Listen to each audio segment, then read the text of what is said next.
Praise Lord. ദൈവ തിരുനാമം വാഴ്ത്തപ്പെടുമാറാകട്ടെ. ഇന്ന് 2024 ഡിസംബർ മാസം 25 ഈ മാസത്തിൻ്റെ ഒരു പ്രത്യേകത ലോകം എങ്ങുമുള്ളതായി ജനങ്ങൾ ക്രിസ്തുമസ് ആഘോഷിക്കുന്നു എന്നുള്ളതാണ്. അതിനോടനുബന്ധിച്ച് ഒരു സന്ദേശം നൽകുവാൻ ഞാൻ ആഗ്രഹിക്കുന്നു. വിശുദ്ധ ലൂക്കോസിന്റെ സുവിശേഷം 2-ാം അധ്യായം 10-11 വാക്യങ്ങൾ. ദൂതൻ അവരോട്, ഭയപ്പെടേണ്ട, സർവ്വജനത്തിനും ഉണ്ടാകുവാനുള്ള ഒരു മഹാസന്തോഷം ഞാൻ നിങ്ങളോട് സുവിശേഷിക്കുന്നു. കർത്താവായ ക്രിസ്തു എന്ന രക്ഷിതാവ് ഇന്ന് ദാവീദിന്റെ പട്ടണത്തിൽ നിങ്ങൾക്കായി ജനിച്ചിരിക്കുന്നു. ആട്ടിടയന്മാർക്ക് പ്രത്യക്ഷനായിക്കൊണ്ട് ദൈവദൂതൻ ആട്ടിടയന്മാർക്ക് നൽകുന്ന അറിയിപ്പാണ് ഈ വാക്യം.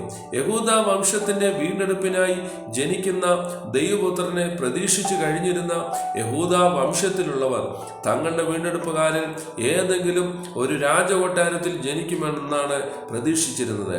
എന്നാൽ മനുഷ്യന്റെ പ്രതീക്ഷകളെ തകിടം മറിച്ചുകൊണ്ട് പിതാവായ ദൈവം തന്റെ പുത്രനെ ഭൂമിയിലേക്ക് അയക്കുവാൻ ദൈവം തിരഞ്ഞെടുത്തത് ഗ്രാമീണ പെൺകുട്ടിയായ മറിയെ ആയിരുന്നു.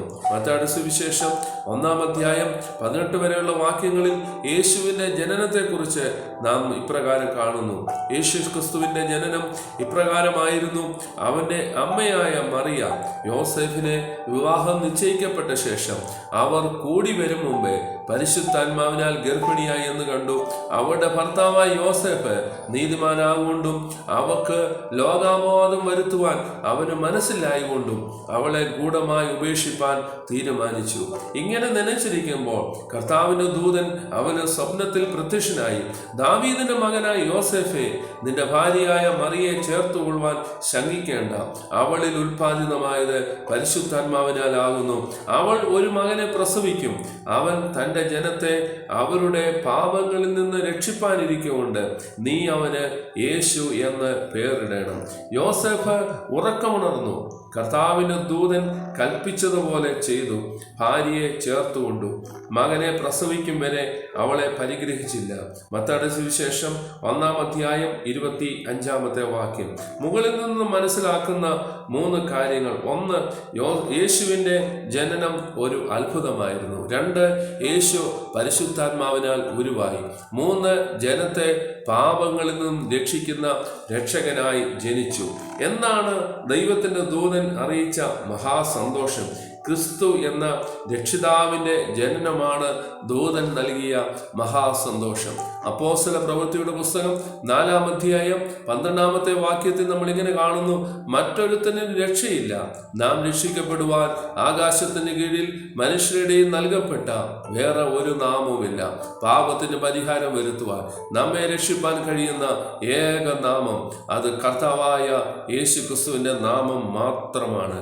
അതുപോലെ തന്നെ യേശു ക്രിസ്തുവിന്റെ ജനനത്തെക്കുറിച്ച് സത്യവേദ പുസ്തകത്തിൽ യോഹന്നാന്റെ സുവിശേഷം 1-ാം അധ്യായം 13-ാമത്തെ വാക്യത്തിൽ നമ്മൾ ഇങ്ങനെ കാണുന്നു, അവർ രക്തത്തിൽ നിന്നല്ല, ജഡത്തിന്റെ ഇഷ്ടത്താലുമല്ല, പുരുഷന്റെ ഇഷ്ടത്താലുമല്ല, ദൈവത്തിൽ നിന്നത്രേ ജനിച്ചത്. ഈ വേദഭാഗം യേശു ക്രിസ്തുവിനെ കുറിച്ചാണ് പറയുന്നത് എന്ന് 1-ാം അധ്യായം മുഴുവനായി നാം വായിക്കുമ്പോൾ നമുക്ക് മനസ്സിലാക്കുവാൻ കഴിയും. പഴയ നിയമകാല പ്രവാചകന്മാരുടെ പ്രവചനം അനുസരിച്ച് ജനിക്കുന്ന വീണ്ടെടുപ്പുകാരൻ തങ്ങളുടെ ഗർഭപാത്രത്തിൽ പിറക്കാനായി എല്ലാ രാജകുമാരികളും ആഗ്രഹിച്ചിരുന്നു. രാജകൊട്ടാരത്തിൽ തങ്ങളുടെ വീണ്ടെടുപ്പുകാരൻ ജനിക്കുകയുള്ളൂ എന്ന് ജനങ്ങളും വിശ്വസിച്ചിരുന്നു. ഈ വിശ്വാസം പ്രബലമായതുകൊണ്ടാണ് വിദ്വാൻമാർ നക്ഷത്രം നോക്കി രാജകൊട്ടാരത്തിലെത്തി ശിശുവിനെ അന്വേഷിച്ചത്. ഒരു നിമിഷത്തേക്ക് നക്ഷത്രത്തിൽ നിന്നുള്ള കാഴ്ച നഷ്ടപ്പെട്ടതുകൊണ്ട് തെറ്റായിടത്തേക്ക് യേശുവിനെ തിരിഞ്ഞ് വിദ്വാൻമാർക്ക് കയറേണ്ടി വന്നത്. ഇതുപോലെ തന്നെയാണ് നമ്മുടെ അവസ്ഥയും. ദൈവത്തിൽ നിന്നും നമ്മുടെ ശ്രദ്ധ മാറ്റി അല്ലെങ്കിൽ കാഴ്ച മാറ്റി സ്വന്തം വഴികളിലൂടെ സഞ്ചരിക്കുമ്പോഴാണ് നാം തെറ്റായ ഇടങ്ങളിലേക്ക് നമ്മൾ പലപ്പോഴും കടന്നു ചെല്ലുന്നത്. ഈ സന്തോഷം ആദ്യം അറിയുന്നത് സമൂഹത്തിന്റെ പുറമ്പോക്കിൽ മാത്രം സ്ഥാനമുണ്ടായിരുന്ന ആട്ടിടയന്മാർക്കായിരുന്നു. ഏതോ ധനവാന്റെ ആടുകളെ മേയിച്ച് അവയോടൊപ്പം കഴിഞ്ഞിരുന്ന ആടുകളുടെ മണവും പേറി കഴിയുന്ന നിഷ്കളങ്കരായ ആട്ടിടയന്മാർക്കാണ് ദൈവപുത്രന്റെ ജനനം ആദ്യം അറിയാനുള്ള ഭാഗ്യം ലഭിക്കുന്നത്. സത്യവേദ പുസ്തകം വായിച്ചാൽ വ്യത്യസ്തങ്ങളായ ചില തിരഞ്ഞെടുപ്പുകൾ കാണുവാൻ കഴിയും. ദൈവത്തിൻ്റെ കാര്യങ്ങൾക്കായി ദൈവം തിരഞ്ഞെടുക്കുന്നവർക്ക് മനുഷ്യൻ കൽപ്പിച്ചു കൊടുക്കുന്ന ഗുണഗണങ്ങൾ ഉണ്ടാകണമെന്നില്ല. നാം ഓരോരുത്തരും ചിന്തിക്കുന്ന സ്വഭാവ ഗുണങ്ങൾ ദൈവം കണക്കാക്കാറുമില്ല. വിക്കനായ മോശയെ ഇസ്രായേൽ ജനത്തിന്റെ വീണ്ടെടുപ്പുകാരനായി ദൈവം മാറ്റി. യാതൊരു യോഗ്യതയുമില്ലാത്ത ശൗലിനെ ഇസ്രായേലിലെ ഒന്നാമത്തെ രാജാവാക്കി. ആട്ടിടയനായ ദാവീദിനെ ഇസ്രായേലിലെ രണ്ടാമത്തെ രാജാവാക്കി. വേശ്യാപുത്രനായ ഇഫ്താഹിനെ ന്യായപാലകനാക്കി. ദൈവത്തിന്റെ തെരഞ്ഞെടുപ്പ് ദൈവഹിതം അനുസരിച്ച് മാത്രം നടക്കുന്ന ഒന്നാണ്. തച്ചനായ യോസേഫിന്റെ മകനായി ദൈവം തന്റെ ഏകജാതനായ പുത്രനെ ഈ ഭൂമിയിൽ പിറക്കുവാൻ അല്ലെങ്കിൽ അയക്കുവാൻ ദൈവം തമ്പുരാന് മടിയുണ്ടായിരുന്നില്ല. യഹൂദന്മാർ എപ്പോഴും മറ്റുള്ളവരെ പുച്ഛിച്ച് തള്ളിക്കളഞ്ഞിരുന്നു. ബേത്ലഹേമിൽ നിന്ന് എന്തെങ്കിലും നന്മയുണ്ടാകുമോ എന്ന് അവർ ചോദിക്കുന്നുണ്ട്. ദൈവത്തിന്റെ തിരഞ്ഞെടുപ്പാണ് ക്രിസ്തുവിൽ കൂടി നമുക്ക് ലഭിക്കുന്ന സന്ദേശം.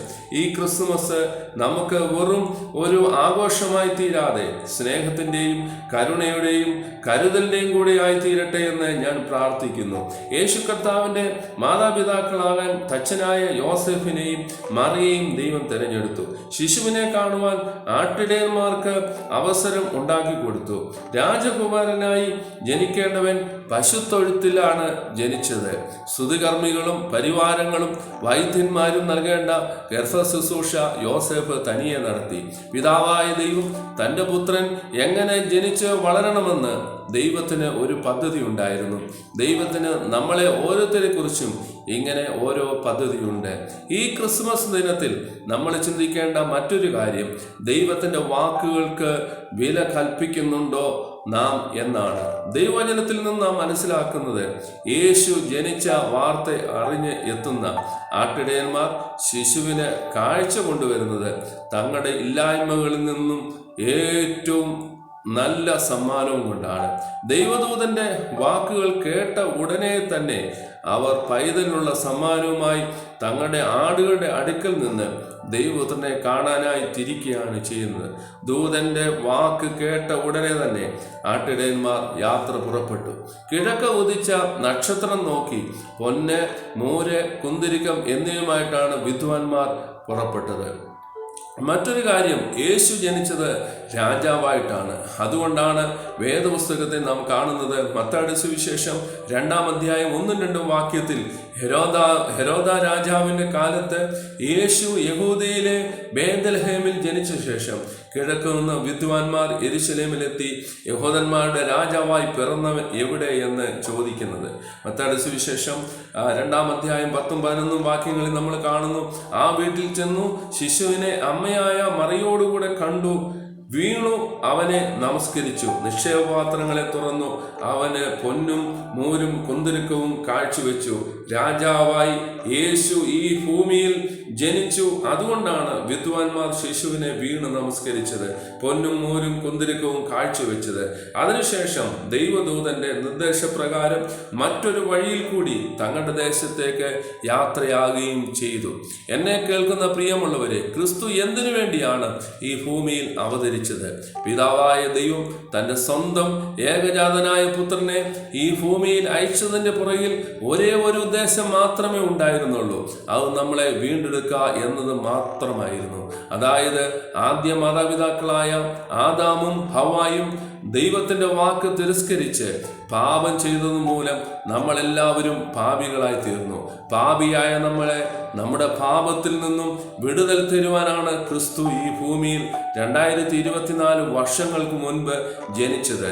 സത്യവേദ പുസ്തകത്തിൽ ഫിലിപ്പിയർ 2-ാം അധ്യായം 6-ാമത്തെ വാക്യത്തിൽ ഇപ്രകാരം പറയുന്നു, ദൈവത്തോടുള്ള സമത്വം മുറുകെ പിടിച്ചുകൊള്ളണം എന്ന് വിചാരിക്കാതെ ദാസരൂപമെടുത്തു മനുഷ്യ സാദൃശ്യത്തിലായി. എന്ന് പറഞ്ഞാൽ ദൈവത്തിന് നേരിട്ട് മനുഷ്യന്റെ ഇടയിൽ സമ്പർക്കം പുലർത്തുവാൻ കഴിയുകയില്ല. അതുകൊണ്ടാണ് മറിയയിൽ കൂടി മറിയയുടെ ഗർഭപാത്രത്തിൽ പരിശുദ്ധാത്മാവിനിൽ ഉരുവായി 33.5 വർഷം ഈ ഭൂമിയിൽ താൻ ജീവിച്ചത്.